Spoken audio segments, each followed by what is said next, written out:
The Academics Lab Rule, Subpart K.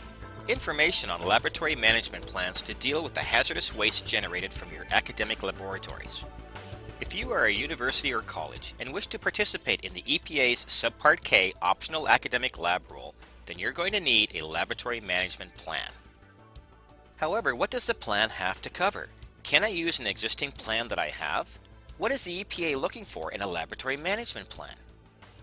In this information video, you will learn what is a laboratory management plan? What does the EPA look for in such a plan? And what are the key components that need to be included in the plan so you can become eligible for Subpart K? First of all, just exactly what is the laboratory management plan? The laboratory management plan is a site-specific document that describes how you will manage unwanted materials in compliance with EPA's Subpart K. You will need to develop and retain a laboratory management plan or revise an existing written plan if you have one. You may write one laboratory management plan for all of your laboratories that have opted into this subpart, even if they are located at different sites with their own unique EPA identification numbers. What does the EPA look for in a laboratory management plan? The EPA is looking for two main parts to your plan. The first part must describe your procedures, and the second part must describe your best management practices. What are the key components you need to include in your plan so that you can become eligible to participate in the Subpart K? To answer this, let's go into some of the requirements needed for each part. For Part 1, you must describe the procedures for the following. You need to identify whether you will use the term unwanted material on the containers in your laboratory.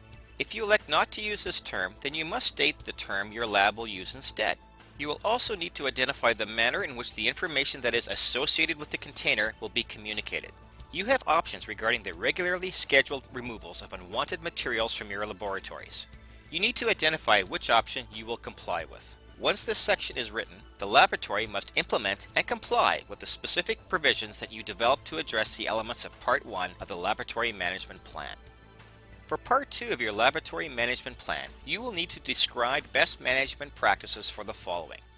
Container labeling and management, including how you will manage containers used for inline collection of unwanted materials, such as the high-performance liquid chromatographs and other laboratory equipment. Providing training for laboratory workers and students in line with their duties. Providing training to ensure safe, on-site transfers of unwanted material and hazardous waste by trained professionals. Removing unwanted material from the laboratory. Making hazardous waste determinations, including specifying the duties of the individuals involved in the process. Laboratory cleanouts, if the eligible academic entity plans to use the incentives for laboratory cleanouts. Emergency prevention.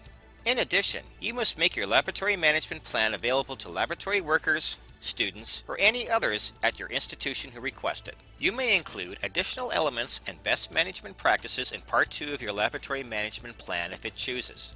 An eligible academic entity must review and revise its laboratory management plan as needed. These are the basic components of your laboratory management plan. You can download the 40 CFR Part 262 Subpart K fact sheet by visiting this site. The fact sheet will give you a quick overview of other Subpart K requirements that you need to be aware of to participate in the Subpart K option. Learn about labeling and management of containers. What training is required to be given and to who? Removing containers from laboratories, hazardous waste determination, laboratory cleanouts, and the Subpart K application process. Go to ERA's website now and register for your free Subpart K fact sheet. Get the details on how to comply with Subpart K in an easy-to-understand format. Go to the site now and download your free PDF document today.